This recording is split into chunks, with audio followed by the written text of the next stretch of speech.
Olá, novelovers! Você viu a novela ontem? Eu sou Esdras e este é mais um vídeo do seu canal sobre teledramaturgia aqui no YouTube. Se você é novo por aqui, seja muitíssimo bem-vindo. Se também é um apaixonado por teledramaturgia e tudo que envolve esse universo, aqui é o seu lugar. Então já aproveita, se inscreve no canal e fica bem seguro de que você vai receber todos os vídeos a partir de agora e não vai perder mais nada. Porque hoje nós temos um super especial em comemoração à Rede Globo de televisão. É daqui a pouquinho, depois da vinheta, não sai daí.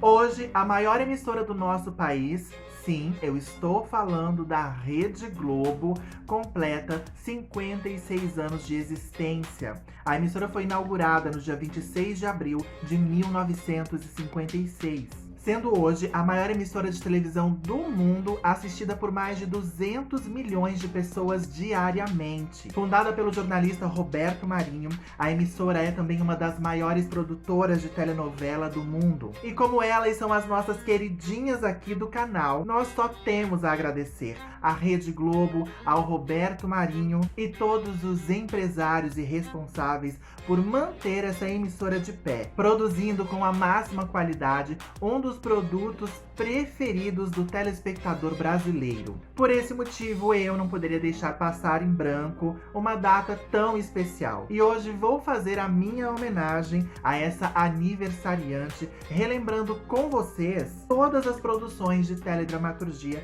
que estrearam na Globo num dia 26 de abril, dia da grande aniversariante, né? Então vamos descobrir quais são os produtos de teledramaturgia que estrearam no mesmo dia que nasceu a platinada, a toda poderosa Rede Globo. Porque muita gente torce o nariz, chama a Globo de lixo, mas ninguém deixa de prestigiar os produtos dessa emissora, que é sim a maior e melhor emissora aberta, né? TV aberta do nosso país. Bom, hoje o tema não é novela, mas é teledramaturgia. Muitas coisas estrearam, né? Dentre elas, novelas também. A gente vai descobrir qual foi a novela que estreou no dia 26 de abril. E eu convido vocês para embarcar junto comigo nessa viagem aí de recordação dessas produções que às vezes são tão pouco lembradas, né? Mas que provavelmente elas foram produzidas e estrearam nesse dia 26 de abril em comemoração à aniversariante Rede Globo.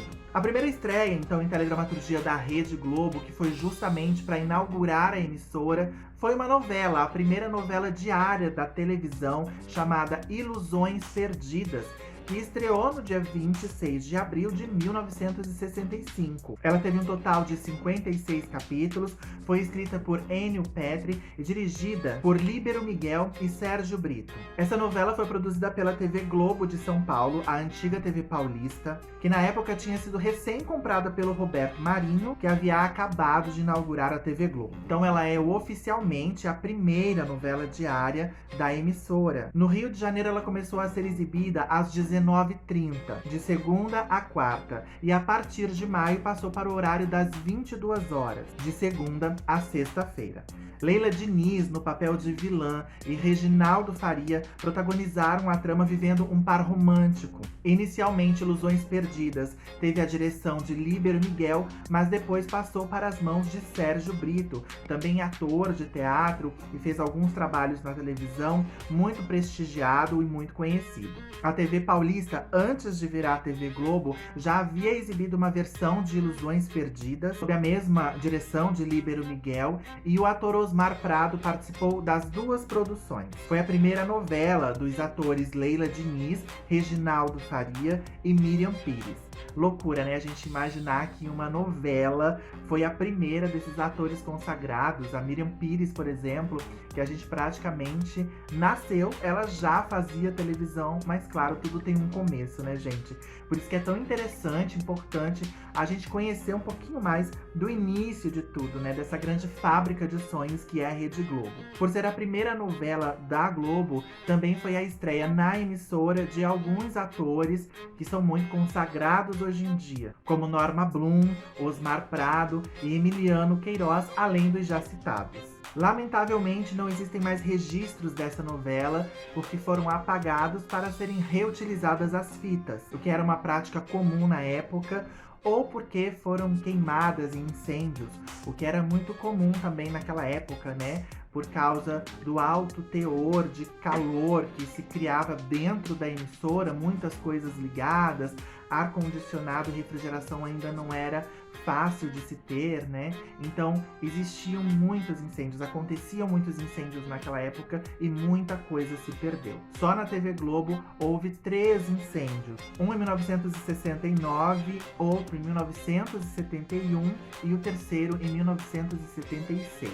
A segunda produção que eu trouxe para essa lista, que também estreou no dia 26 de abril, foi o seriado Ciranda Cirandinha. Era uma produção com episódios mensais, terminou no dia 11 de outubro, né, exibindo o seu último episódio, teve um total de 7 episódios. Foi uma criação de Paulo Mendes Campos, com roteiros de Euclides Marinho, Domingos de Oliveira, Lenita Plonczynski, entre outros. A direção era de Daniel Filho, junto com vários outros diretores, que também ficou a cargo da direção geral. A história contava o dia a dia de 4 jovens que dividiam o mesmo apartamento, vividos por Fábio Júnior, Lucélia Santos, Jorge Fernando e Denise Bandeira. O Hélio, personagem do Fábio Júnior, saiu de casa aos 14 anos, disposto a conhecer o mundo. Trabalhou como estivador, foi surfista e agora era músico. A Suzana, feita pela Denise Bandeira, era psicóloga, mas lutava para manter um equilíbrio entre o seu lado racional e o emocional. Já o Reinaldo, vivido pelo Jorge Fernando, tinha 21 anos, era formado em comunicação, mas trabalhava como programador de computadores. Por fim, a Tatiana, vivida pela Lucélia Santos, deixou a casa dos pais na esperança de ter uma relação melhor com eles à distância. Trabalhava como garçonete, mas seu sonho era ser coreógrafa. Então, as 4 vidas desses jovens se juntavam nessa história e a trama era aquilo, né? A vida do jovem naqueles anos 70, no final daqueles anos 70. Eu acho que é um retrato bem interessante da época e vale muito a pena a gente procurar um episódio ou outro para poder conferir aí essa produção, que foi um marco também da TV Globo e estreou no dia 26 de abril, certamente em comemoração ao aniversário da emissora. Outra estreia no dia 26 de abril, só que dessa vez no ano de 1982, foi o Caso Verdade. Era um programa de dramaturgia muito interessante, que chegou ao fim no ano de 1986 e contou com um total de 152 episódios. Era uma série com histórias semanais baseadas em histórias verídicas, exibida em 5 capítulos semanais, de mais ou menos 25 minutos cada, e as histórias reais eram sugeridas pelo público através de cartas mandadas para a emissora. Os casos eram selecionados por Walter Negrão e Eloy Santos, que davam às histórias um formato próximo ao de uma novela. A dramatização muitas vezes era intercalada com depoimentos de pessoas e entrevistas com especialistas no tema abordado. O desfecho da história era narrado no 4º capítulo, e no 5º e último capítulo, personagens e pessoas reais se encontravam para tecer comentários e apresentar outras conclusões para o caso, que acabava recebendo um desfecho jornalístico. O programa abordou temas como